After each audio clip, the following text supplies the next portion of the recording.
My name is Sheila, and I'm 69 years old. I never thought my own son would betray me like this. But tonight, I heard the words that chilled me to my core. As I stood in the hallway, Amanda whispered to Thomas, "Tomorrow, we'll lock her away for good." My heart stopped. The son I raised, the boy I loved with all my heart, was planning to imprison his own mother. I knew I had one chance to escape. Before I continue my story, I'd love to know where you're watching from. Please hit that like button and subscribe if you want to hear how I reclaimed my freedom and my dignity from those who should have protected me. After my husband Frank passed away 2 years ago, my life changed dramatically. We'd been married for 45 wonderful years, building a life together, raising our son Thomas, and creating countless memories in our modest but comfortable home on Maple Street. Frank had always handled most of our financial matters, so when he died suddenly of a heart attack, I found myself struggling with practical matters along with my grief. I managed reasonably well on my own for the first year.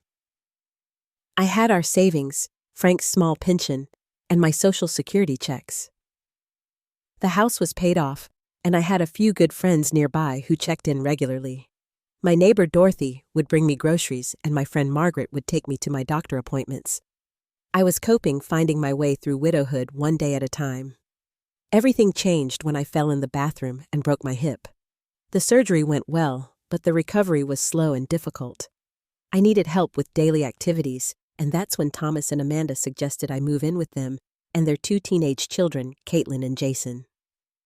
"Mom, it's the perfect solution," Thomas said, his arm around Amanda, who nodded enthusiastically. "We have the guest room downstairs, so you won't have to deal with stairs. It'll just be temporary until you're back on your feet." At first, I resisted. I valued my independence and didn't want to burden my son and his family. But Thomas was insistent, and Amanda seemed genuinely concerned. "We insist, Sheila," Amanda said with a smile that didn't quite reach her eyes. "Family takes care of family."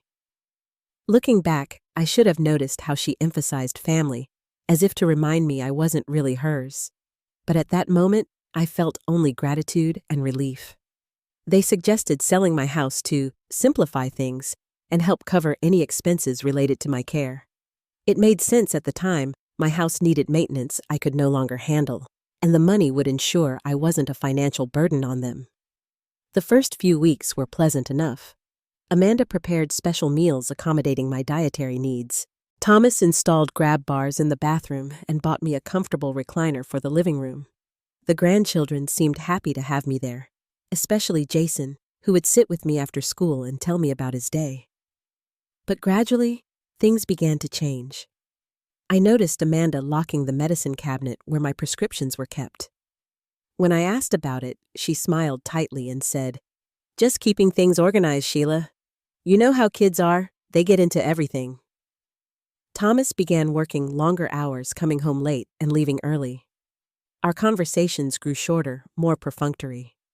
When I'd try to discuss my recovery progress or ask about my financial situation, he would pat my hand and say, "Don't worry about all that, Mom. We've got it under control." Amanda's thinly veiled resentment became more apparent each day. She would sigh loudly when I asked for help getting up from a chair or mutter under her breath when I couldn't hear the television without turning up the volume. "You know, Sheila," she said one evening while clearing dinner plates, "we've rearranged our entire lives to accommodate you. The least you could do is try to be less demanding." I was stunned. I had been making every effort not to impose, often sitting uncomfortably for hours rather than asking for help. I'd even taken over folding laundry and helping the kids with homework to contribute to the household. As the weeks turned into months, I realized that what had been presented as a temporary arrangement was beginning to feel permanent, and increasingly not in a good way. As my hip slowly healed, I became more mobile, but also more aware of troubling patterns in the household. Amanda's behavior toward me grew increasingly strange. There were days when my morning coffee tasted bitter, and afterward, I'd feel unusually tired and foggy-headed.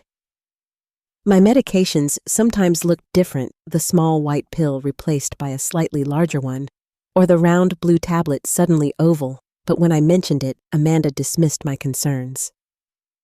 The pharmacy probably just changed suppliers, Sheila. They do that all the time to save money. Important documents started disappearing. First it was my checkbook, then my birth certificate. When I asked Thomas about them, he seemed evasive. Mom, you probably misplaced them. You've been a bit forgetful lately, haven't you noticed? I hadn't noticed. In fact, despite occasional senior moments, I prided myself on having a sharp memory. I could still recite poems I'd learned in high school and remembered all my grandchildren's birthdays without reminders. My social circle began shrinking dramatically. Friends would call, but Amanda would tell them I was resting or not feeling well enough for visitors. When I checked my phone later, there would be no record of their calls. Margaret called earlier, but you told her I was sleeping. I asked Amanda one afternoon. She frowned. No one called today, Sheila. Are you feeling all right? My computer mysteriously broke the following week, cutting off my email access. My iPad disappeared entirely, only to be found days later in the back of a kitchen drawer, its battery dead and charger nowhere to be found. These things happen, Mom, Thomas said with a shrug when I expressed frustration. Technology isn't really your thing anyway. The isolation intensified. Thomas and Amanda would have hushed conversations that abruptly ended when I entered the room. I'd catch snippets, not getting any better, can't continue like this, options we should consider, that left me feeling uneasy. One afternoon, I overheard Amanda on the phone with someone, her voice low but clear from where I sat in the adjacent sunroom. The situation is becoming unmanageable. Yes, we've spoken to Dr. Harrison. No, she doesn't suspect anything. The sooner the better, I think. When I asked who she was talking to, she startled and said it was just her sister discussing a mutual friend's health problems. I might have believed her, if not for my growing friendship with Gladys, an 83-year-old woman who lived across the street. On days when I felt strong enough, I would sit on the front porch, and Gladys would often join me. Amanda seemed to tolerate these visits, perhaps because they occurred in plain view of neighbors. During one of our porch conversations, I confided some of my concerns to Gladys. Something doesn't feel right, I admitted. It's like they're keeping secrets, controlling everything I do. Gladys's face grew serious. Sheila, my sister, went through something similar with her son and daughter-in-law. Started with small things, missing mail, changed medications, isolation from friends.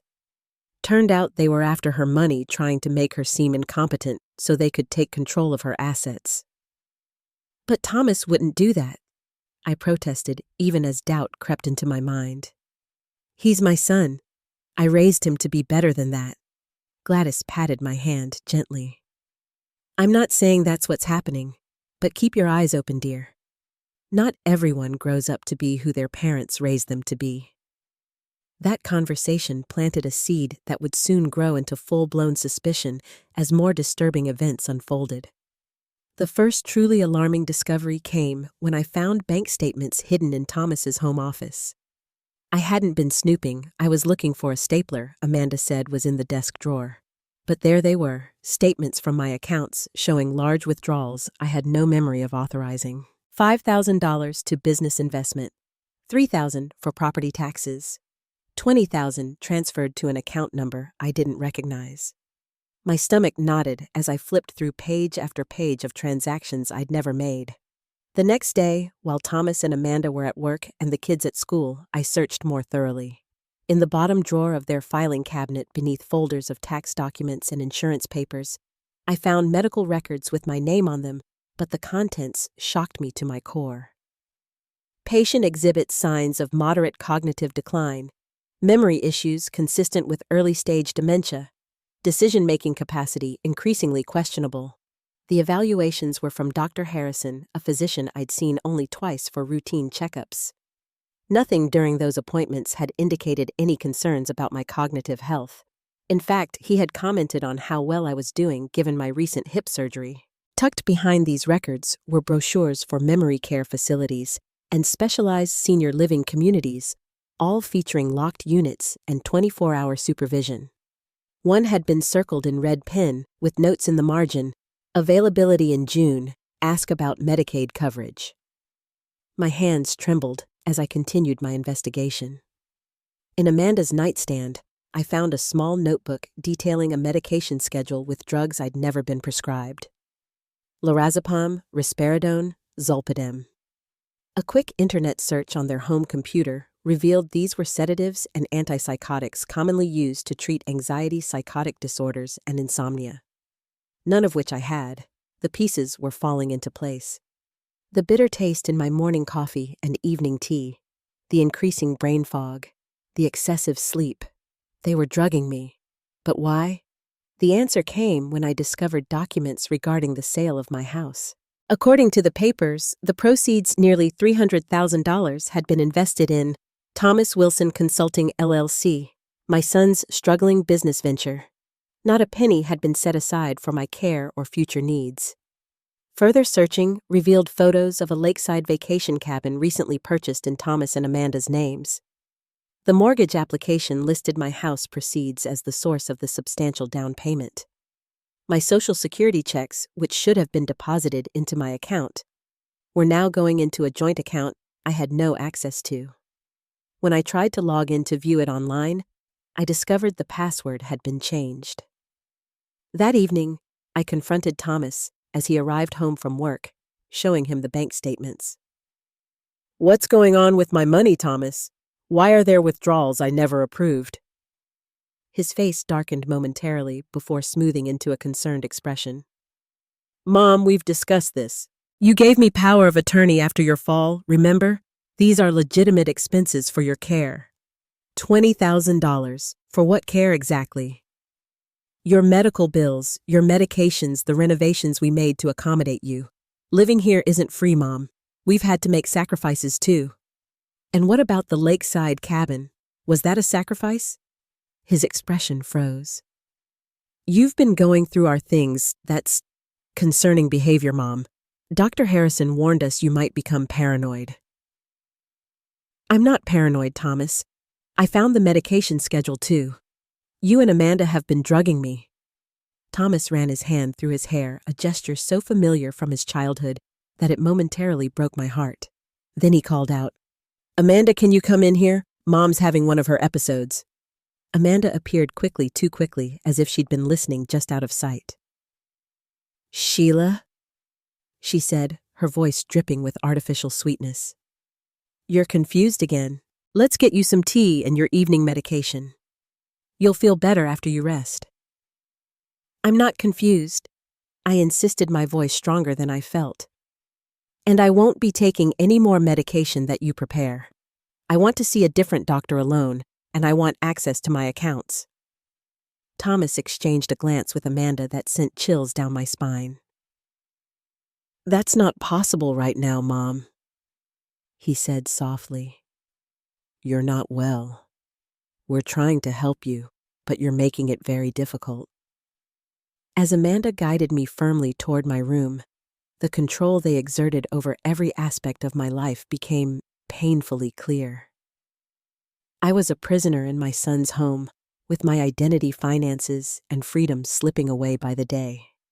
The true breaking point came 3 days after my confrontation with Thomas.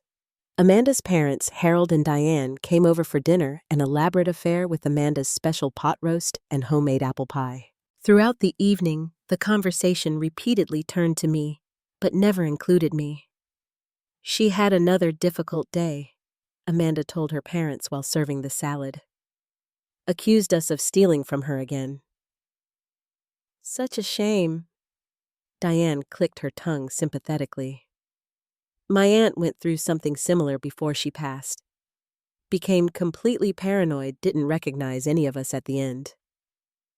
"It's not an easy road you're on," Harold added, patting Thomas on the shoulder. "But you're doing the right thing, son. Taking care of family is what matters." I sat there, fork suspended over my barely touched food, as they discussed my supposed mental decline as if I were not present. Or worse, as if I were an inanimate object, a problem to be managed rather than a person with thoughts, feelings, and dignity. We've got that appointment tomorrow with Dr. Sharma at Pinewood. Thomas mentioned, avoiding my gaze. He specializes in cases like Mom's. Pinewood? I asked, finally breaking my silence. The psychiatric hospital? Amanda's laugh was brittle. It's not a psychiatric hospital, Sheila. It's a specialized care facility that does evaluations. We've discussed this. We had not discussed this. Not once. I'm not going to Pinewood or anywhere else tomorrow, I stated firmly. And I'd appreciate it if you would all stop talking about me as if I'm not sitting right here. An uncomfortable silence fell over the table. Then Diane reached over and patted my hand condescendingly. It's okay, Sheila. We understand this is hard for you to accept. Aging isn't easy for anyone. I pulled my hand away. This has nothing to do with aging. This is about respect and honesty, neither of which I'm receiving in this house. Thomas stood up abruptly. I think Mom needs to rest. She gets agitated in the evenings. As Amanda escorted her parents to the door, making apologetic noises about my condition, Thomas prepared my evening tea. I watched from the doorway as he stirred something into it that didn't look like sugar or honey. What are you putting in my tea? I demanded. He jumped slightly. Just a little honey, Mom, the way you like it. I'd prefer to make my own tea tonight. Don't be silly. Go sit down. I'll bring it to you. That night, I pretended to drink the tea, but secretly poured most of it into a potted plant when no one was looking. I also pretended to take the sleep aid Amanda insisted I needed, but tucked it under my tongue until I could dispose of it in the bathroom. Instead of the heavy drugged sleep that had become routine, I remained alert, though I feigned drowsiness.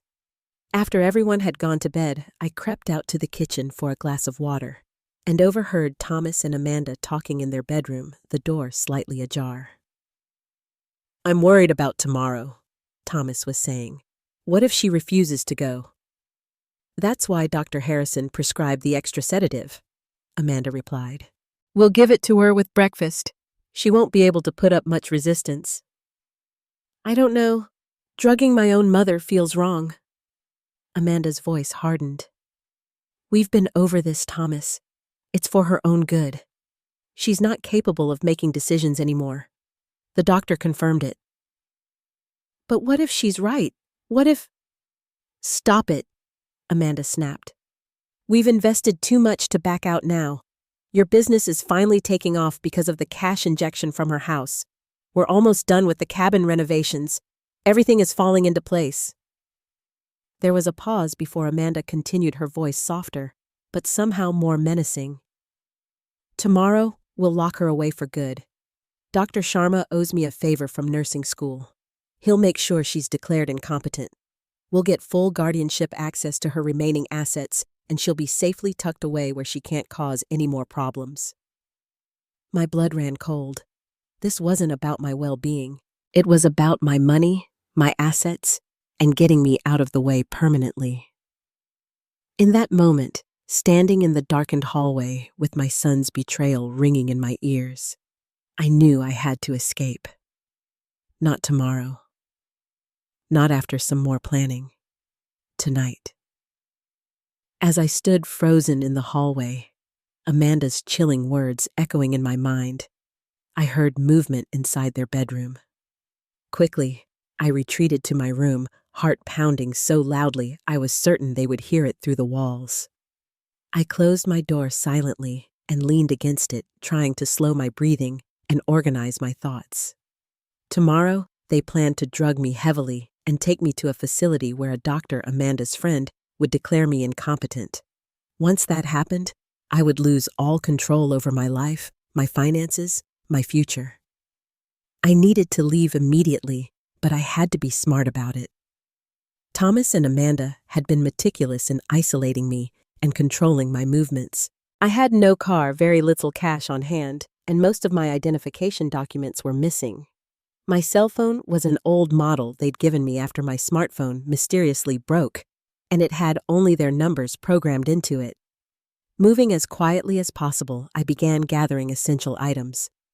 I pulled my small overnight bag from under the bed where I'd stored it months ago. First, the practical necessities, my prescription glasses, the medications I actually needed for my blood pressure and cholesterol, my cane, and a change of clothes. Then I retrieved the emergency cash I'd hidden inside a hollowed-out romance novel on my bookshelf, $220, that Amanda had never discovered during her cleaning sessions. I also took the single credit card I'd managed to keep hidden, tucked inside the lining of my winter coat. My hands trembled as I picked up the framed photo of Frank from my nightstand. I couldn't take the frame too bulky, so I carefully removed the picture, folded it, and placed it in my wallet next to the faded photo of Thomas as a smiling, gap-toothed 7-year-old. The contrast between that innocent boy and the man who now conspired to imprison me brought tears to my eyes. As I continued packing, every creak of the old house made me freeze. The challenge of moving silently with my cane seemed almost insurmountable, especially since my hips still ached in cold or damp weather. But fear proved to be a powerful motivator. I dressed in layers. It was April and nights were still chilly. I chose soft-soled shoes that wouldn't make noise on the hardwood floors. I wrote a brief note that I left on my pillow, needed some time to think. Please don't worry. Vague enough that they wouldn't immediately call the police, but sufficient to buy me some time. At 2:17 a.m., according to the illuminated dial of my watch, I eased my door open and listened intently. The house was silent, except for the hum of the refrigerator and the distant sound of Thomas's snoring. Moving with painstaking slowness, I made my way down the hallway, placing my cane carefully with each step to avoid the creaky spots I'd mentally mapped over months. As I passed the living room, my eyes fell on the family photos displayed on the mantel. Thomas and Amanda on their wedding day, the children at various ages, and one of Thomas with his arm around me at Frank's funeral, both our faces etched with grief. The memory of that shared loss made my throat tighten. How had we come to this? Just as I reached for the front door, I heard footsteps and the sound of running water in the kitchen. Adrenaline surged through me as I pressed myself against the wall in the shadows of the entryway. Amanda appeared, glass in hand, her face ghostly in the dim light from the microwave clock. She paused as if sensing something amiss, then shrugged and returned to the bedroom. I waited 5 excruciating minutes before attempting to leave again. The front door had a security alarm that would certainly wake the household, so I headed for the sliding glass door in the dining room that opened onto the back patio. Thomas had been lax about activating that section of the alarm since winter ended. The door slid open with a faint scraping sound that seemed deafening in the quiet house. I stepped out into the cool night air, eased the door closed behind me, and stood motionless, listening. No alarms, no lights flicking on, no voices. Just the distant sound of a car passing on the main road, and the rustle of wind through the budding trees. My body protested as I made my way carefully across the damp lawn through the gate and into the alley behind the row of houses. The weight of my bag seemed to increase with every step, and pain radiated from my hip. But a new sensation was growing stronger with each yard of distance I put between myself and my son's house freedom. I walked slowly but steadily for several blocks, keeping to the shadows until I reached a 24-hour convenience store on Willow Street. The young clerk looked up in surprise as I entered, a disheveled older woman clutching a cane and a small bag at 3 a.m. "Are you okay, ma'am?" he asked, his youthful face creased with concern. "I need to call a taxi," I replied, my voice steadier than I expected. He let me use the store phone and while waiting for the cab offered me a cup of coffee on the house. His simple kindness after months of manipulation brought tears to my eyes. "Rough night?" he asked without prying. "Rough few months," I answered. "But things are looking up." When the taxi arrived, I asked the driver to take me to the Comfort Inn on Highway 9, a modest motel far enough away that Thomas wouldn't think to look there immediately. As we pulled away from the curb, I didn't look back at the neighborhood where my own child had plotted to strip me of my freedom and dignity. The dam broke then, and I wept silently in the back seat of the taxi, mourning not just the loss of my relationship with my son, but the death of the person I thought he was. My first call from the motel room wasn't to the police or adult protective services, it was to Gladys, the only person I truly trusted. Despite the early hour, she answered on the second ring, her voice alert, as if she'd been expecting my call. "Sheila, is that you? Are you all right?" The concern in her voice nearly undid me. "I've left Thomas and Amanda's house," I told her, my voice breaking. "I overheard them. They were planning to have me committed, Gladys. To take everything." Without hesitation, Gladys offered her guest room until I could make other arrangements. "Take a taxi here. I'll pay for it. We'll figure this out together." My second call was to my niece Julia, my late sister's daughter, who lived in Pennsylvania.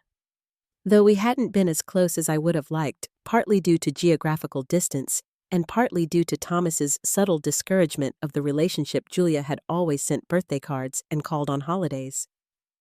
"Aunt Sheila," her voice was thick with sleep but quickly sharpened. "What's wrong? It's 4 a.m. I told her everything, the manipulation, the drugging, the financial exploitation, and finally the escape. There was a long silence when I finished. "I'm catching the first flight I can," she said firmly. "Don't worry about the cost. Just stay safe until I get there. Don't tell anyone where you are, especially not Thomas." By noon, I was settled in Gladys's tidy guest room, and Julia had texted to say she'd be arriving by 6 p.m. Gladys insisted I see a doctor immediately, concerned about the effects of being improperly medicated for months. The local urgent care clinic confirmed what I already knew. I showed signs of having been given sedatives and antipsychotics, despite having no medical need for them. "This is clear elder abuse," the doctor said, gravely documenting her findings. "With your permission, I'm obligated to report this." I nodded, the reality of my situation sinking in deeper. "Yes, please report it." Julia arrived that evening like a whirlwind of efficiency and righteous anger. In her late 40s, with my sister's determined chin and kind eyes, she hugged me tightly before getting down to business. "I've already called my attorney friend who specializes in elder law," she explained while unpacking her laptop. "She's put me in touch with a lawyer here who handles elder abuse cases. We're meeting him tomorrow morning." Meanwhile, Thomas had discovered my absence and was calling Gladys repeatedly, his messages growing increasingly frantic. "He says you're having delusions that you need medical attention," Gladys reported after listening to the third voicemail. "He's painting quite the picture of a confused elderly mother wandering off." "Let him think that for now," Julia advised.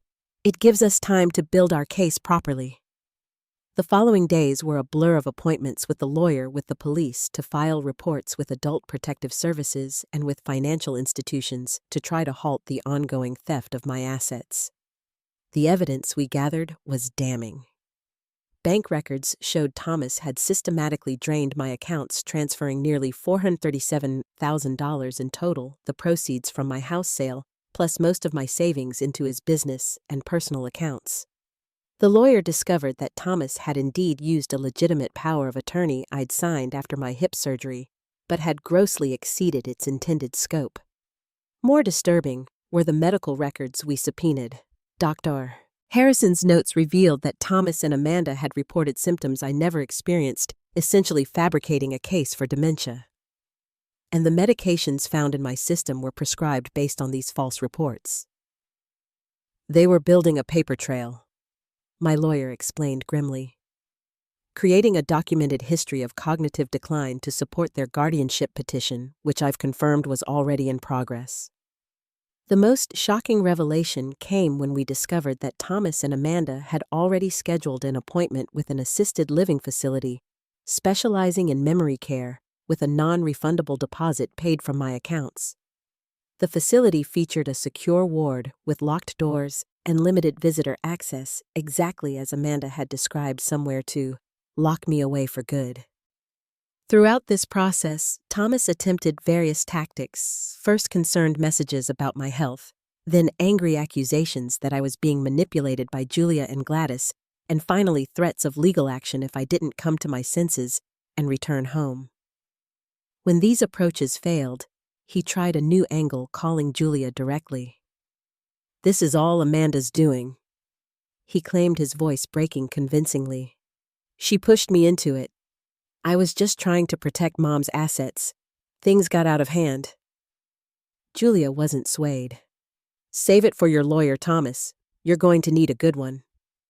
As predicted, Thomas and Amanda quickly hired legal representation when they realized the seriousness of the charges against them.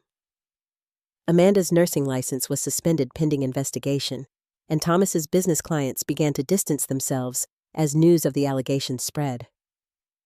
With Julia's unwavering support, I began the difficult process of rebuilding my life. She suggested I move to Pennsylvania to live near her, at least temporarily. "I found a nice senior apartment complex 5 minutes from my house," she told me. "Independent living, but with some support services available if you need them. You'd have your own space, but wouldn't be alone." The idea of starting fresh in a new place, away from the painful memories but close to family who genuinely cared for me, was appealing. Using what funds we'd managed to recover, and with Julia's help, I secured a small one-bedroom apartment and prepared to relocate. Before leaving, I had one final task meeting with the district attorney to formally press charges against my son and daughter-in-law for financial exploitation and elder abuse. It was the hardest decision I'd ever made, but also the most necessary. "Are you absolutely certain you want to pursue criminal charges?" the DA asked kindly. "Many families prefer to handle these matters privately." I thought about all that had happened, the betrayal, the manipulation, the months of being drugged and isolated. I thought about other vulnerable seniors who might suffer similar abuse without the chance to escape as I had. "I'm certain," I replied. "What they did wasn't just wrong, it was criminal, and they need to be held accountable." As Julia and I boarded the plane to Pennsylvania 3 weeks after my midnight escape, I felt a complex mixture of grief, relief, and determination. I was leaving behind the ruins of one family relationship, but moving toward the promise of another. I was leaving behind betrayal, but carrying forward a hard-won wisdom about trust and self-advocacy. Most importantly, I was moving forward as the author of my own story once again. 6 months after my escape from Thomas and Amanda's home, I sat on the small balcony of my apartment, watching the autumn leaves dance across the courtyard below. My new home was modest, but entirely mine. A cozy one-bedroom unit in Riverview Senior Apartments, just a short drive from Julia's house in the suburbs of Philadelphia. The legal case against Thomas and Amanda was progressing slowly but steadily. They had both been indicted on multiple charges, including financial elder abuse, unlawful administration of controlled substances, and fraud. Their attorneys had attempted plea bargains, but the prosecutor, armed with overwhelming evidence, had rejected the initial offers as insufficient. We had managed to recover about 60% of my stolen assets through civil proceedings. The lakeside cabin had been sold, and liens were placed on Thomas's business assets. It wasn't everything, but it was enough to secure my future comfort and independence. The emotional healing proved more challenging than the legal and financial recovery. How does one come to terms with such profound betrayal by a child you raised, loved, and trusted? The pain cut deep, carving a hollow space in my heart that ached constantly during those first months. 2 weeks after settling in Pennsylvania, I joined a support group for survivors of elder abuse. Meeting others who had experienced similar betrayals, often by family members, helped me realize I wasn't alone in my pain. Maria, a 74-year-old former teacher, had been exploited by her nephew. Henry, at 82, had been physically and emotionally abused by the son he had brought into his home after a divorce. And Pearl, a quiet 77-year-old widow, had a story frighteningly similar to mine, complete with attempts to have her declared incompetent. "The hardest part," Pearl said during one meeting, isn't the money they took. It's that I keep asking myself what I did wrong. How did I raise someone capable of this? Her words resonated deeply with me. I, too, had spent countless nights retracing Thomas's childhood, searching for the moment where I had failed as a mother. The flaw in my parenting that had produced a son who could conspire to imprison his own mother for financial gain. You didn't do anything wrong. Our group facilitator, a social worker named Diane, often reminded us. Adults make their own choices. Their behavior reflects on them, not on you. Intellectually, I understood this. Emotionally, acceptance came in small, inconsistent waves. Some days I felt stronger, focused on rebuilding. Other days, grief would crash over me unexpectedly, triggered by a photo of Thomas as a child, a song he used to love, or simply the sight of a mother and son walking together in the park. Julia remained my steadfast supporter through all of this. She visited several times a week, included me in family dinners with her husband Patrick and their college-age daughters, and never once made me feel like a burden. Family doesn't exploit family, she said firmly when I expressed concern about imposing. Real family builds each other up, supports each other. That's what we're doing. Gradually, I established new routines and connections in my new community. I joined a book club at the local library, volunteered twice a week reading to children at an after-school program, and even started taking a gentle yoga class specifically designed for seniors recovering from hip injuries. Through these activities, I formed new friendships, most notably with Barbara, a vibrant 73-year-old widow who lived down the hall, and Joseph, a retired English professor who led the book club with infectious enthusiasm for literature. You've been through hell, Barbara said bluntly after I finally shared my story with her over coffee. But you walked out of it on your own 2 feet, Sheila. Not everyone could have done that. Her words helped me recognize my own resilience, something I had never particularly valued or noticed in myself before. The woman who had escaped that night despite physical limitations and months of being drugged was stronger than I had ever given her credit for. 4 months after my arrival in Pennsylvania, I made an important decision. I would use my experience to help others. I contacted the local area agency on aging and offered to speak about elder abuse awareness. My first presentation was to a small group at a community center, just 15 seniors gathered in folding chairs listening as I shared my story. The warning signs were there, I told them, but I dismissed them because I couldn't imagine my own son would hurt me. I thought family meant safety. After my talk, an elderly man approached, his eyes damp. My daughter keeps asking me to add her name to my bank accounts, he confided. Says it would make things easier. After hearing your story, I'm going to talk to my bank about other options. That single conversation confirmed I had found a meaningful way to transform my pain into something useful. Since then, I've spoken at several senior centers and even helped create a pamphlet on recognizing the warning signs of financial exploitation by family members. The journey of forgiveness has been complicated. I've come to understand that forgiveness doesn't necessarily mean reconciliation or even absolution. For me, it has meant releasing the corrosive anger that was only hurting me while still holding Thomas and Amanda accountable for their actions. Forgiveness is a gift you give yourself, Diane explained in group. It doesn't mean what they did was okay. It means you're choosing not to let their actions control your emotional well-being anymore.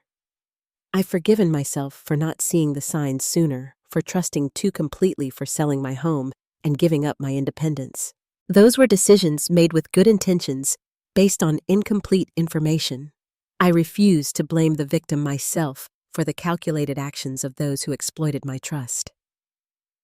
I have not, however, reconciled with Thomas. He continues to minimize his involvement, painting Amanda as the mastermind and himself as merely weak and misguided. Perhaps someday there will be genuine remorse and a foundation for rebuilding some form of relationship. For now, I've accepted that the son I thought I had doesn't exist and mourned that loss accordingly. What I've gained through this painful journey is wisdom I never sought, but now value deeply. I've learned that family is defined by actions, not blood. That independence and self-advocacy are precious rights worth fighting for. That age doesn't diminish one's right to dignity and autonomy. Most importantly, I've learned that it's never too late to start over, to build something new from the ashes of what was lost. At 69, I'm creating a life that reflects my own choices and values. I'm discovering new interests, forming new relationships, and finding purpose in helping others avoid the trap that ensnared me. The night I escaped with nothing but a small bag and the courage of desperation, I couldn't imagine finding peace or happiness again. Yet here I am, watching autumn leaves swirl in the October breeze, planning a weekend visit with Julia's family, and feeling, despite everything, grateful for the life I've reclaimed. If you're watching this, and something in my story resonates with your own situation, or that of someone you love, please trust your instincts. Reach out for help. Know that it's never too late to reclaim your power, your dignity, and your life. And remember that the greatest act of courage sometimes isn't facing an enemy. It's walking away from those who harm you, even when they call themselves family. Thank you for listening to my story. If this resonated with you, or might help someone you know, please like and subscribe to help spread awareness about elder abuse. Have you ever had to make a difficult decision to protect yourself or a loved one? Share your experience in the comments below. Remember, your story might be exactly what someone else needs to hear to find their own courage. And if you know a senior who might be experiencing abuse, please share this video with them. Together, we can break the silence around elder abuse and help more people find their way to safety and healing.